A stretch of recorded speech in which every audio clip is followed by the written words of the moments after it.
Why was Elisha angry with Jehoash, and why is this important?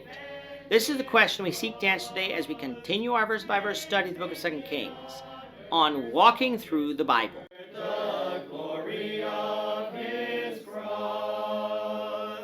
Today we're going to be discussing 2 Kings chapter 13, verses 14 to 25. But before we do that, let's read the passage. If you have a Bible with you, you can turn to 2 Kings chapter 13, verse 14.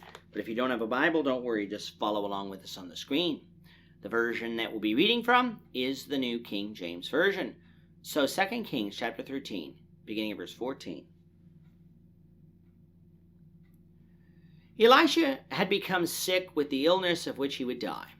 Then Jehoash, the king of Israel, came down to him and wept over his face and said, "O my father, the chariots of Israel and their horsemen." And Elisha said to him, "Take a bow and some arrows." So he took himself a bow and some arrows. Then he said to the king of Israel, "Put your hand on the bow." So he put his hand on it, and Elisha put his hands on the king's hands. And he said, "Open the east window." And he opened it. Then Elisha said, "Shoot." And he shot. And he said, the arrow of the Lord's deliverance, and the arrow of deliverance from Syria. For you must strike the Syrians at Aphek till you have destroyed them. Then he said, "Take the arrows." So he took them. And he said to the king of Israel, "Strike the ground." So he struck 3 times and stopped. And the man of God was angry with him and said, "You should have struck 5 or 6 times. Then you would have struck Syria till you had destroyed it. But now you will strike Syria only 3 times. Then Elisha died, and they buried him. And the raiding bands of Moab invaded the land in the spring of the year. So it was, as they were burying a man, that suddenly they spied a band of raiders, and they put the man in the tomb of Elisha. And when the man was let down and touched the bones of Elisha, he revived and stood on his feet. And Hazael, king of Syria, oppressed Israel all the days of Jehoash.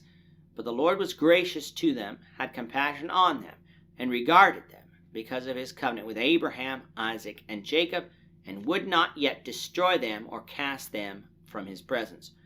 Now Hazael, king of Syria, died. Then Ben-Hadad his son reigned in his place. And Jehoash, the son of Jehoahaz, recaptured from the hand of Ben-Hadad the son of Hazael the cities which he had taken out of the hand of Jehoahaz his father by war.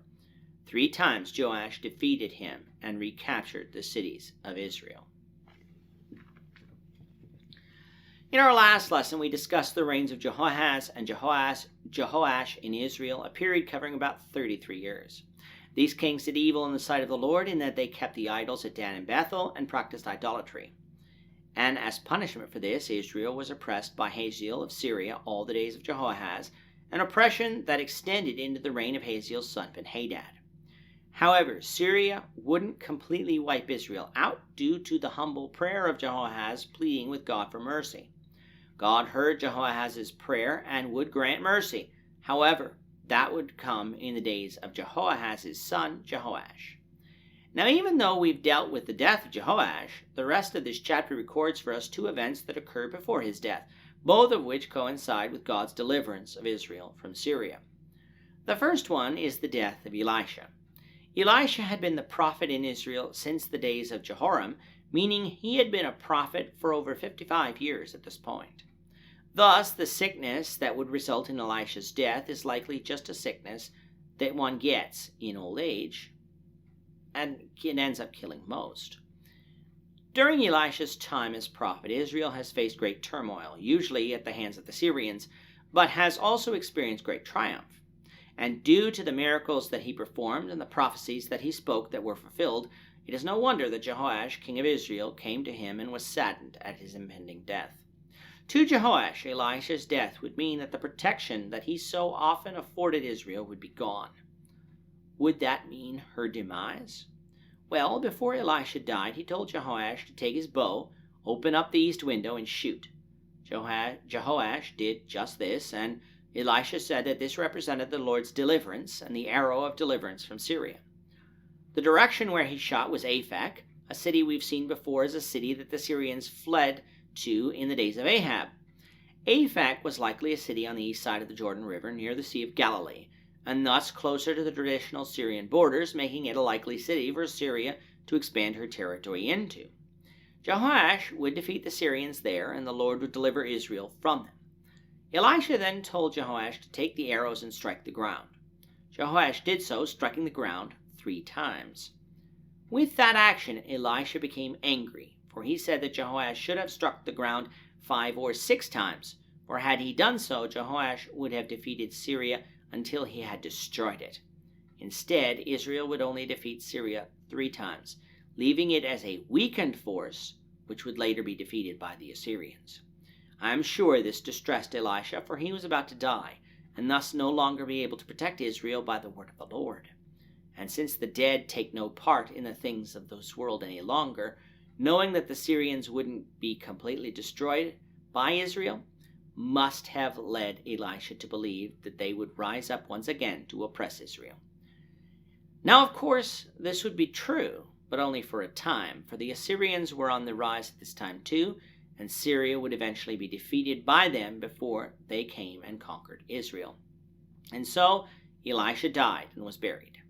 He wasn't taken to heaven like Elijah was, instead facing the same thing we all have to, which is death and an existence in the spirit Hadean realm apart from our physical body, awaiting the judgment day.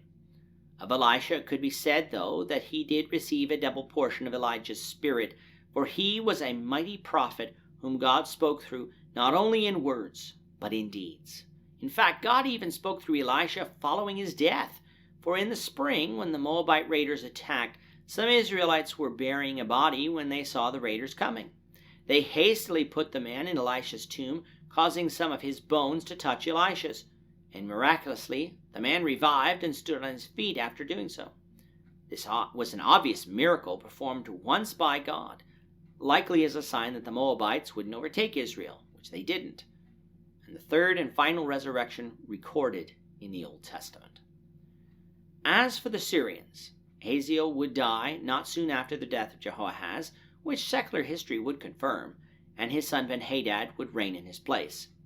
Hazael's reign in Syria, which was about 45 years, was a reign we could describe just as Elisha said, a reign in which he would bring terror upon Israel. He took land from them, killed many in battle, and was a particular thorn in Israel's side because of her sin. He even became a thorn in Judah's side during Joash's reign. But as we said earlier, Hazael wouldn't be the one who would destroy Israel for her sins, because they were not yet full. Even Ben-Hadad, Hazael's son, nor Rezin, the final king of Syria, would accomplish this. In fact, Ben-Hadad would even lose territory to Israel, with Jehoash recovering cities from him 3 times, just as Elisha had said.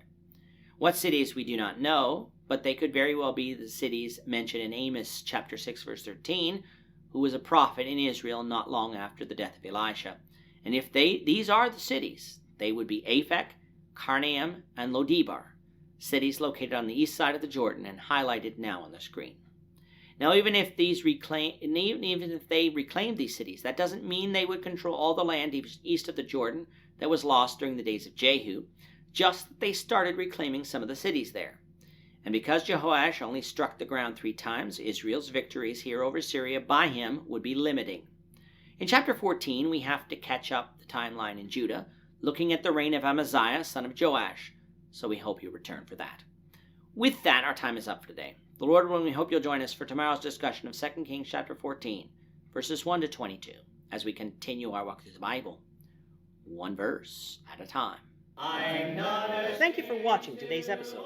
We hope that you found it edifying and ask that you not only subscribe to our channel and podcast, but that you like and share this episode among your friends, so that the saving gospel of Jesus Christ can go out to the whole world.